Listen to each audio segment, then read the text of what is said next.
Crypto Hotep here with another investing video. We are up to week 12 in the family portfolio.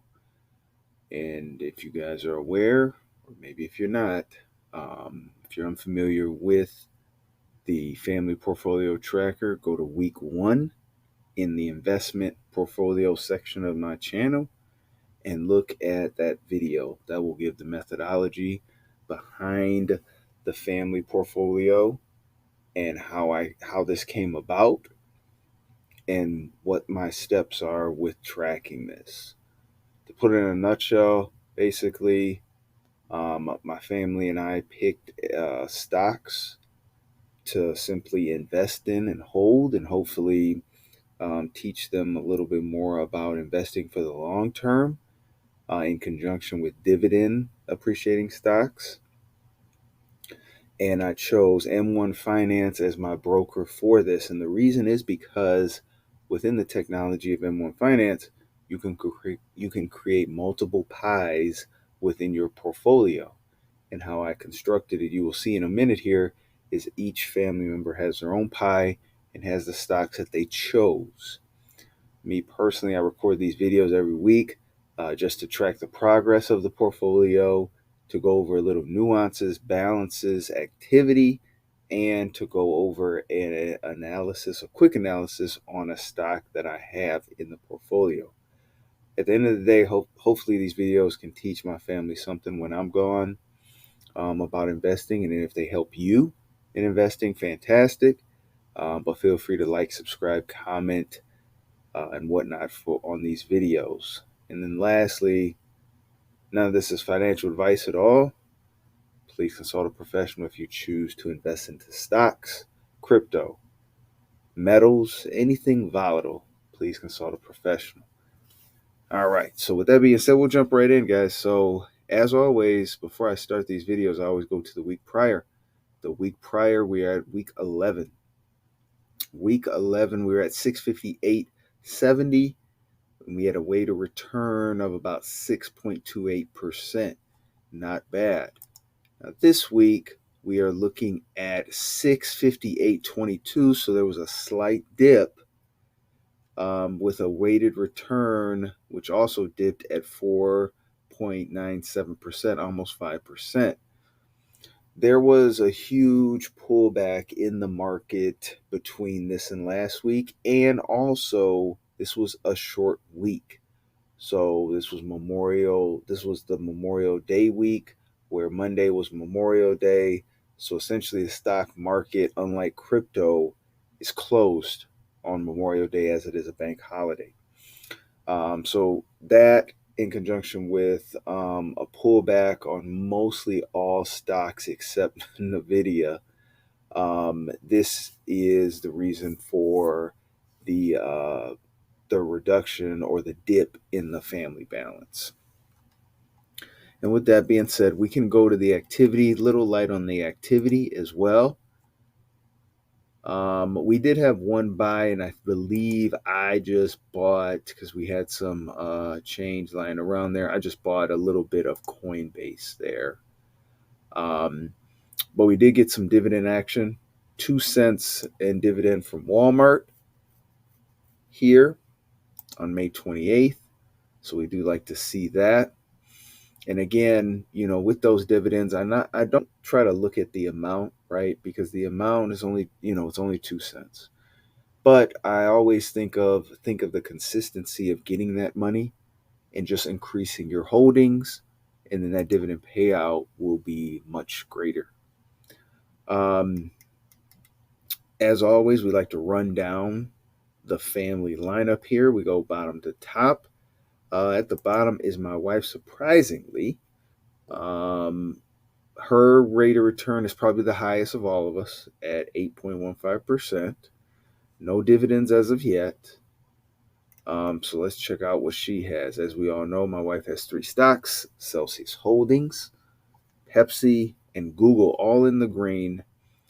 Google has been carrying the portfolio for this week. Normally it's Celsius, but Celsius again has pulled back on price. But My wife is still in the green on that at over 4.5%. Google up an astonishing 20%, and Pepsi up 0.27%.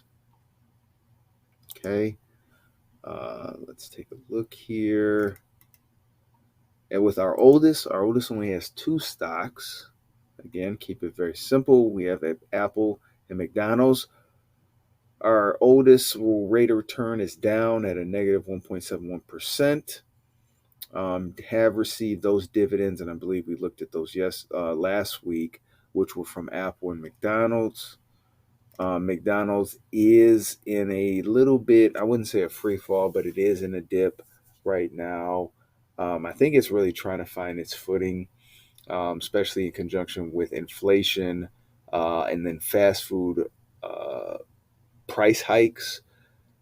People just aren't spending as much as they used to. So I did see that McDonald's is introducing that $5 value meal. They also are introducing some sort of $18 Big Mac meal, which seems a little bit absurd, um, but very odd. But nothing too strange there with McDonald's and Apple. That was a similar case as in last week. Our youngest our youngest is staying in the middle of the pack here, up 5%, over 5%, 5.06%. And as you know, we have Nintendo for our youngest, Apple, and Tesla. Tesla has been paying nicely. And again, I bring this up every week, but when Tesla was down and there was so much FUD on Tesla and Tesla has lost, this isn't Tesla's year. We still put money for the youngest in Tesla because the youngest can handle that volatility across the long term, meaning that whether the stock goes up or down and spikes, in the short term during the year, that doesn't really matter because our youngest has enough years under their belt to manage that. They can hold this stock for a long time. In conjunction with that, we have Apple up over 10% in Apple and also received a dividend for Apple. And I did tell my youngest about that dividend, and he was actually excited. Our middle was wondering, oh, it's only, this amount. But our youngest was happy that he received some money from Apple. He's like, oh, great. I didn't even know I was going to get that. And that's kind of the thought process that you have to have with your dividend stocks, especially when you have a small account. When you have a small account, you see those dividends come in, they start off at a nickel, dime, 15 cents, a quarter, whatever, but they keep increasing. And I think, we're focused more on the long term when we speak about those dividend appreciating stocks. If you want quick hits and very quick money, then I would advise, trading options, potentially trading penny stocks, crypto, obviously, in those pieces. But if you're looking to generate more type of wealth across the long term, find some good valuable stocks that you can invest and hold in over a longer period of time. And our middle. So our middle is second this week, which is very, very surprising. 4.39% increased. They also have received dividends. I believe this one was from Costco, if I'm not mistaken, their dividend. Let's check this one out. Yep, that was from Costco for them. Okay. And that was pretty cool. They finally received some dividends from Costco. In their portfolio, Amazon up 0.14%, but Costco, again, the behemoth, up 13%. Costco also had a fantastic earnings call today, beating earnings per share and also revenue per share by over, I think, 50 million. So again, Costco still has its foot on the gas, no brakes at all for Costco. And funny story, I think the CFO during the earnings call said the $1.50 hot dog is here to stay. Nothing to worry about there. Nintendo, as with our youngest, down with Nintendo. Not worried about that either. And rounding out the lineup, we will go to Dad's, aka my stock. So only up over 1.25, so 1.32%. These are my dividends earned, $3.11 year to date. And right now, I believe I can tell you right now, the technology section of my portfolio probably carried by Nvidia and Google. Nvidia and Google both up double digits, as well as Apple. Coinbase down over 1.5%. Amazon in the green. Microsoft, Meta down 7.5%. AMD's down over 20%. I'm not really worried about that. I like AI. I like that narrative. I like AMD's role in that as well. So we are buying the dip on AMD. So we're still buying AMD, not really concerned there. Okay. And consumer staples are down, but industry or industrials and energy stay up. So they're up over 2%. And then finance is up over 2.5% as well. Real estate, unfortunately, is down here. Let's see what we got in real estate. Again, real estate, I've kept it simple with two stocks: Public Storage, which I feel very confident about, and then Federal Realty Investment, FRT. So these two down considerably. Not really concerned about those, if I can be totally honest with you. The real estate market is in a different type of spot right now, and that's why I really didn't invest in a REIT. I did have some money into O, but I recently cashed that out just because I really didn't like the way things were looking for that investment. So I feel more confident. Public Storage, Federal Realty. I believe Federal Realty is a dividend aristocrat as well. So I'm good. I'm good with those two.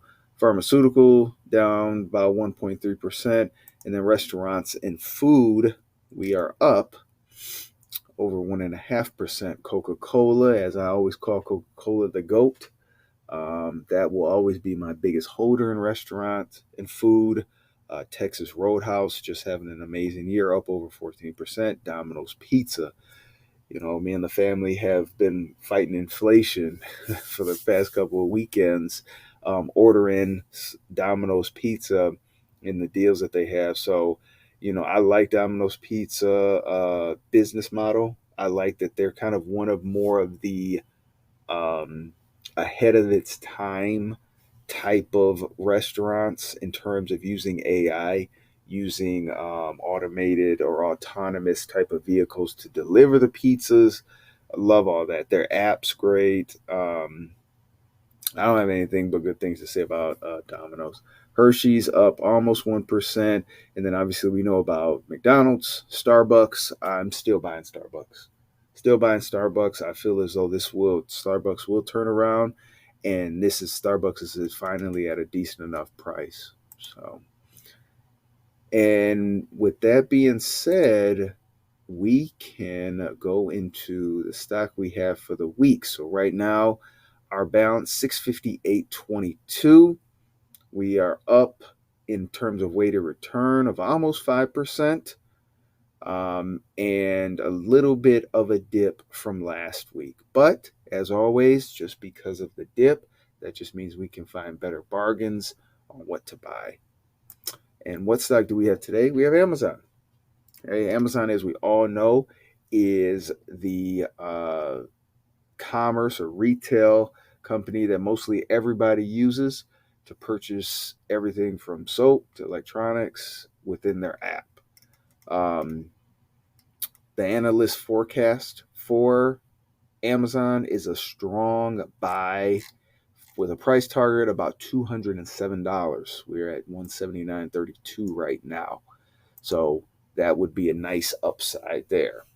When you look at Amazon's financials, nothing but good things come about here. So double-digit growth in revenue year over year. Can't beat that. When we look at the balance sheet, cash and cash equivalents have grown since 2019, as you can see here. Cash growth, I always like to see cash growth with companies who are very cash heavy, so they have cash on the side. This has grown up over 20% for 2023. Um, Retained earnings. Let's see what we have here. So retained earnings, that's one of the things that I like to see that I actually got from Warren Buffett, where the retained earnings are money that's left behind after the dividends have been paid, so that the money within that organization in retained earnings can be used towards the business. So you always like to see an increase on that if possible. That's the case 100% with Amazon. Another great sign here in 2023, they decreased their debt growth. So they decreased their debt growth and we're finally in the green on debt. So things are going, in terms of like financials, nothing's really standing in Amazon's way. Netcom went from negative to positive in 2023, which is also good. And we all we also like to see positive net cash flow as well. Okay. In terms of dividends, again, they just started paying out a dividend. I believe they started paying out a dividend, if I'm not mistaken. I believe it was this year, if I'm not mistaken. So really, no dividend information there on Amazon. Um, for their stock price, we see the forecast at the high 245, average at 207, and then the low, if anything reverses, is 140. Okay. With that being said, guys, I will wrap this video up for this week. I want to say thank you. Thank you for showing love, listening, watching the video. If you have any suggestions, comment, subscribe, and like the video, and let me know what you guys think. But as always, thank you and happy investing.